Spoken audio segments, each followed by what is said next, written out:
اللہ کے نزدیک مہینے گنتی میں 12 ہیں، اس روز سے کہ اس نے آسمان اور زمین کو پیدا کیا۔ اللہ کی کتاب میں سال کے 12 مہینے لکھے ہوئے ہیں، ان میں سے 4 مہینے ادب کے ہیں، یہی دین کا سیدھا رستہ ہے۔ تو ان مہینوں میں قتال ناحق سے اپنے آپ پر ظلم نہ کرنا، اور تم سب کے سب مشرکوں سے لڑو جیسے وہ سب کے سب تم سے لڑتے ہیں، اور جان رکھو کہ اللہ پرہیزگاروں کے ساتھ ہے۔ ادب کے کسی مہینے کو ہٹا کر آگے پیچھے کر دینا کفر میں بڑھ جانا ہے، اس سے کافر گمراہی میں پڑے رہتے ہیں۔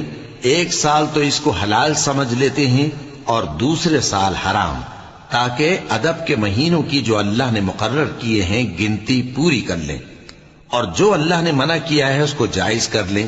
ان کے برے اعمال ان کو بھلے دکھائی دیتے ہیں، اور اللہ کافر لوگوں کو ہدایت نہیں دیا کرتا۔